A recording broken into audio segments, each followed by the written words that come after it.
Fala, concurseiro, tudo jóia?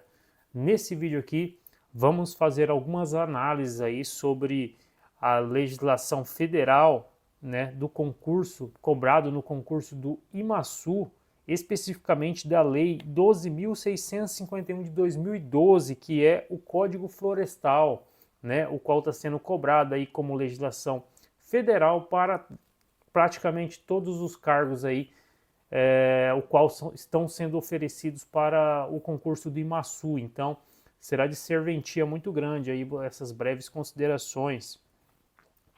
Vamos aqui dar início. Deixa.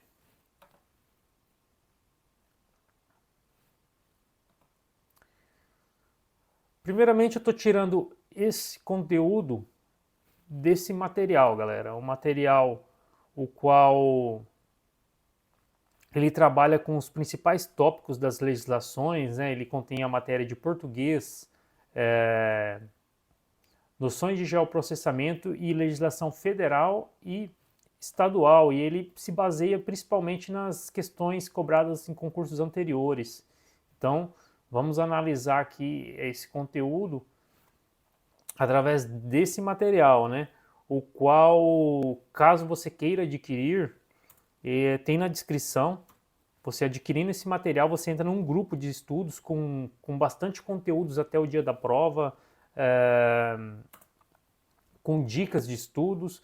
Então você vai ter, além do e-book, todo um suporte para você chegar bem na prova, tá? Tem um link também de um grupo geral aí que você pode entrar aí na descrição. Só colocar na descrição que você vai ver todas as formas aí, tanto de adquirir o e-book, participar do grupo VIP ou entrar no grupo geral. Vamos lá. Começando aqui, né, Lei 12.651, Código Florestal. Então vamos começar as primeiras considerações, né? Dentro do Código Florestal, né, temos a especificação lá das áreas de preservação permanente, né, que são de utilização restrita em virtude de sua função ambiental. Então a área de preservação ambiental, devido a essa função ambiental, ali o manejo, a utilização dela vai ser restrita e irá ter certas restrições. Então, como regra, essas áreas elas não podem sofrer intervenções, sendo admitido apenas no caso de utilidade pública, interesse social ou baixo impacto ambiental, né? Então, aqui já temos, né, possivelmente ou, né, provavelmente uma possível questão de prova, né? Porque temos aqui uma regra, né, o qual as áreas de preservação permanente não podem sofrer intervenções. Porém, há exceções e banca de concurso adora exceções, né? Ela sempre coloca lá uma questão, por exemplo, né? Em quais situações as áreas de preservação permanente poderá sofrer intervenções? Aí coloca lá, né, 3, 4 alternativas e a certa seria aquelas o qual vai ser citado aqui, né, no material, que são em caso de utilidade pública, interesse social ou baixo impacto ambiental, né? E aqui, né, as atividades agroflorestais são consideradas atividades de interesse social e de eventual ou baixo impacto ambiental. Então, uma dessas atividades, o qual é possível, né, será a atividade agroflorestais. Aí eu vou explicar por que ela, nesse caso, ela pode, né, ela é uma das exceções aí de intervenções nas áreas de preservações permanente. Então, são atividades eventuais ou de baixo impacto ambiental. Então, são situações agora o qual poderão, né, sofrer, as áreas de preservação permanente poderão sofrer intervenções. Quando ocorrer isso, exploração agroflorestal, o qual vimos acima, manejo florestal sustentável, ou seja, né, o manejo florestal ele tem que ser sustentável, né, se for uma forma predatória, por exemplo, ou que impacte ali o meio ambiente, já não será possível.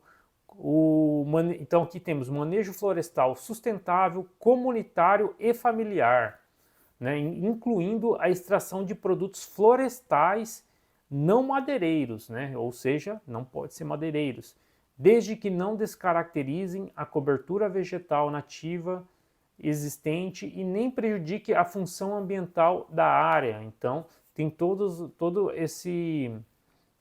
essas condições ali para que seja ali, né, conceituado ali como atividades eventuais ou de baixo impactos ambientais. Então é importantíssimo você ter em mente, né, essa parte aqui, porque é a exceção à regra. Então, no caso, como disse, né, não há necessidade de interrupção das atividades agroflorestais identificadas, pois elas são consideradas atividades de interesse social eventual de baixo impacto ambiental. Continuando aqui, temos o Código Florestal Brasileiro, em seu artigo 1º, possui os princípios, mas cabe destacarmos o princípio que atribui responsabilidade ao Estado junto com os demais entes federativos. O que estamos aqui? Se você pega a legislação do Código Florestal, vai lá, baixa toda a lei, no seu artigo 1º tem vários princípios, né, dentro dessa lei, né, o qual deve ser norteado aí, né, a aplicação dela. Então, o que acontece? Nesse material resolvemos atribuir um pouco mais de ênfase, né, naquela qual atribui responsabilidade ao Estado. Por quê? Porque o concurso do IMASU é um concurso estadual. Então, supomos que pode ser que essa banca possa cobrar esse princípio, mas, né, não tem como termos uma bola de cristal para ter certeza disso, mas deduções aí de pessoas já que foram aprovadas, que tem forma ali de você tentar ali adivinhar mais ou menos o que a banca vai cobrar. Mas colocamos aqui todos os princípios, né, que temos a afirmação do compromisso soberano do Brasil com a preservação das suas florestas e demais formas de vegetação nativa, bem como da biodiversidade, do solo, dos recursos hídricos, da integridade do sistema para o bem-estar das gerações presentes e futuras, a reafirmação da importância da função estratégica da atividade agropecuária e do papel das florestas e das demais formas de vegetação nativa e sustentabilidade, no crescimento econômico, na melhoria da qualidade de vida da população brasileira e na presença do país nos mercados nacionais e internacionais de alimentos e bioenergia, ação governamental de proteção e uso sustentável de florestas, consagrando o compromisso do país com a compatibilização e a harmonização entre o uso produtivo da terra e a preservação da água e do solo e da vegetação. Até aqui, galera, é aquela velha noção de desenvolvimento sustentável, tá? E a ação do Estado, da população, sempre o meio ambiente tem essa ideia aí. E aqui temos o inciso qual a gente destacou lá em cima, que atribui responsabilidades ao Estado. Então, eu acredito, até colocamos aqui no material uma cor diferente para enfatizar, né? Responsabilidade comum, ou seja, comum, todos, da União, Estados, DF e municípios, em colaboração com a sociedade civil, ou seja, além de todos os entes federativos aí, né? Temos aí os 4 entes federativos, temos a sociedade como um todo, na criação de políticas para a preservação e restauração da vegetação nativa e de suas funções ecológicas e sociais nas áreas urbanas e rurais. Olha só, galera, um inciso assim que pode ser explorado de várias formas aí pela banca, porque, né, ele está falando que é responsabilidade de todos. Ele pode colocar lá na questão que é responsabilidade somente da União, somente da União e do Estado, somente dos municípios, ou uma responsabilidade da União, dos Estados, do DF, dos municípios, né? E em colaboração com a sociedade civil, pode também falar que a sociedade civil não participa, isso tudo na criação de políticas para preservação e restauração da vegetação nativa e suas funções ecológicas e sociais nas áreas urbanas e rurais. Mais uma forma de usar aí numa questão, né, falar que somente nas áreas rurais, né, que conforme lei municipal regular áreas urbanas, ele pode inventar um monte de coisa aí, mas não, é áreas urbanas e rurais. Essa política para a preservação da vegetação nativa será feita em comum com os entes federativos e a sociedade. Fomenta pesquisa científica e tecnológica na busca da inovação para o uso sustentável do solo e da água e a recuperação e a preservação das florestas e demais formas de vegetação nativa. Isso é óbvio, né, galera? A gente está aí nessa globalização, tecnologias cada vez mais auxiliando aí, tanto, né, dando conforto à sociedade, quanto resolvendo problemas sociais, problemas ambientais, né? Então, já diz aí a lei que deve ter o fomento, né, a pesquisa científica, investir nisso, na busca de inovar o uso sustentável do solo, visando reduzir, mitigar essa degradação ambiental. Então, lembra disso, que o meio ambiente ele também busca, né, novas tecnologias né, para sanar os problemas ambientais. Criação e mobilização de incentivos econômicos para fomentar a preservação e a recuperação da vegetação nativa, né, e para promover o desenvolvimento de atividades produtivas sustentáveis. Então aqui, galera, aqui eu não tá ainda nessa parte, mas você vai ver que vai ter sobre uns termos, né, poluidor pagador, que o qual a pessoa que polui, ela vai ser, ela vai responder financeiramente ali, né, em outras formas também, mas então, e quem fazer a preservação ambiental também, já esse será incentivado economicamente, ele receberá incentivos aí fiscais, né, isenção de impostos por estar contribuindo para o meio ambiente. Então, é o que diz esse princípio, né, é que você mobilizar o incentivo econômico, né, para fomentar a preservação, para quem fomentar, e o desenvolvimento de atividades produtivas sustentáveis.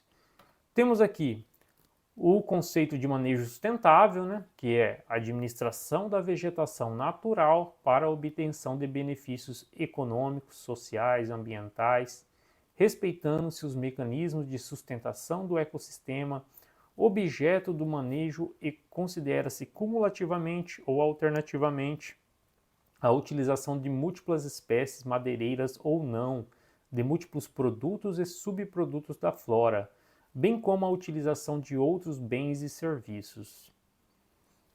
Aqui, galera, é aquela mesma ideia. Na hora que você for para a sua prova aqui do IMASU, é normal que muitas legislações, às vezes você vai pegar algumas questões e falar, poxa, eu passei por essa lei e não vi isso aqui. O que você vai fazer quando acontecer isso? Primeiramente, usar o bom senso. Quando você pensa em meio ambiente, né, em desenvolvimento sustentável, é aquela velha dicotomia. Produção capitalista, independente, não estou entrando em assunto político, mas produção capitalista, o qual degrada o meio ambiente para produzir o mais-valia, para produzir, né, o lucro, vamos falar de uma forma mais simples. Então ela vai mudar a matéria-prima, vai explorar o meio ambiente visando produzir mercadorias, ou seja, vai causar um impacto ambiental. Porém, teremos aqui, né, a sustentabilidade, esse impacto tem que ter um equilíbrio ali, né, entre o meio ambiente, ali, o ciclo do meio ambiente e a degradação. Então, você sempre tem que levar em mente isso aí, sempre você tem que estar ali olhando nas alternativas, a qual você às vezes não está entendendo ou passou batido na lei. Tenta buscar esse conceito, assim, se no momento da questão tiver cobrando mais ou menos essa temática, sempre veja desenvolvimento sustentável, o equilíbrio né, no manejo. Então é o que está falando, é você manejar a vegetação natural, né, para benefícios econômicos, né, pode ser também sociais, ambientais, mas respeitando o ecossistema, né? Então, mais ou menos essa ideia de manejo sustentável e que você deve levar para outras legislações ambientais aí que está cobrando, beleza? Vamos continuando aqui. A vegetação situada em áreas de preservação permanente deverá ser mantida pelo proprietário da área, possuidor ou ocupante a qualquer título, pessoa física ou jurídica de direito público ou privado. Então aqui está falando que a área de preservação permanente, né, independente se você adquiriu uma propriedade que é a área de preservação permanente, se você arrendou, né, alugou ela para outra pessoa fazer o manejo, trabalhar nesse pedaço de terra, quem ali, né, está ali naquele momento, que é pessoa física ou jurídica, mesmo que seja o Estado ou uma empresa, ele tem que, né, seguir ali o que diz as indicações de preservação das áreas de preservação permanente. Então, é o que diz a lei, entendeu? Mesmo se cair numa questão lá, ele arrendou tal e o arrendatário degradou a área, ele vai ser responsabilizado, ó, como diz aqui, ó. Tendo ocorrido a supressão da vegetação situada em área de preservação permanente, o proprietário da área, possuidor, né, ou seja, o proprietário, o possuidor ou ocupante, a qualquer título, é obrigado a promover a recomposição da vegetação, ressalvados os usos autorizados nessa lei. Ou seja, ele vai ter todas as penalidades, né, até crime, né, mas isso não isenta ele de ter que recompor a vegetação, né? Além de ele responder às vezes penalmente, ele vai ter que recompor aquela vegetação qual ele degradou, né? E tem as ressalvas, o qual já citamos ali. E é permitido, né? Aqui também a lei diz que é permitido o acesso de pessoas e animais às áreas de preservação permanente, né? Para obtenção de água, para a realização de atividades de baixo impacto ambiental. Então, a lei permite ali que pessoas adentrem naquela área de preservação permanente, né, para realizar essas atividades, o qual está aqui. Todo imóvel rural deve manter área com cobertura de vegetação nativa a título de reserva legal, sem prejuízo da aplicação das normas sobre as áreas de preservação permanente, observados os seguintes percentuais mínimos em relação à área de imóvel rural, galera. Isso aqui é simplesmente, não sei se vocês foram já em lavouras, né? Quem é do Mato Grosso do Sul aqui, não é possível que nunca foi numa fazenda, numa plantação de milho, soja, e você olha aquela lavoura enorme, aí você vê aquela pequena floresta ali, né? Aquela mata ali no meio da lavoura ali. Aí você pensa, será que essa lavoura aí, ela transcendeu a todo o desmatamento ali e nasceu ali? Não, galera, aquilo ali tá ali não é porque a natureza foi mais forte que a degradação humana, ou mesmo porque o proprietário da terra ficou com dó de derrubar toda a mata e deixar um pouquinho, não. Aquilo lá só está ali porque existe uma lei que obriga que tenha, né, essa cobertura de vegetação nativa, né, que é a tal da reserva legal ali, dentro desses imóveis rurais, né. E aqui temos aqui, galera, a porcentagem, né. Aqui temos, eu já vou analisar com você a regra, que temos as exceções. Pode ser cobrado? Pode, mas a banca seria um pouquinho mais maldosa, mas temos o que falar. Quando é localizado na Amazônia Legal, será 80% do imóvel situados em áreas florestais, né? Quando na Amazônia Legal. 35% situado em área de cerrado e 20% lá na Amazônia no imóvel situado em áreas de Campos Gerais. E agora vem a regra, galera. Isso aqui é importantíssimo porque, deixa eu até marcar aqui para vocês, porque assim, se a banca não for tão maldosa, ela vai cobrar a regra, né? Mas é bom você ter uma noção de tudo. Se ela, todas as regiões do país, né? Por exemplo, aqui no Mato Grosso do Sul, deve ser 20% também. 20% da área ali deve ter ali uma área de preservação. Então é importante você ter essa noção, tá? Isso é uma coisa assim básica aí do meio ambiente, que pode cair na sua prova. Então, vou finalizar por aqui. Caso tenha interesse em adquirir o material, entrar no grupo, né? Grupo de estudos é postado conteúdos diariamente, conteúdos conforme diz, não é apenas copia e cola da lei, conteúdos direcionados e com dicas de estudo, né? Além disso, você vai ter o e-book. Esse e-book é a primeira versão, ele vai ter mais conteúdos aí que serão adicionados até o dia da prova. Então, para quem está estudando sério, é um ótimo conteúdo, tá, galera? É um ótimo conteúdo e um preço muito acessível. Deixa nos comentários se você quer que eu faça outras videoaulas aí, né? Vamos dizer assim. Se você tem alguma dúvida, pode deixar no comentário aí, quando puder eu irei te responder. Então, bons estudos e agora é reta final, né? Temos que pegar firme aí, porque edital aberto não dá para pegar da moleza pro corpo, né? Tem que estudar bem, mas bons estudos.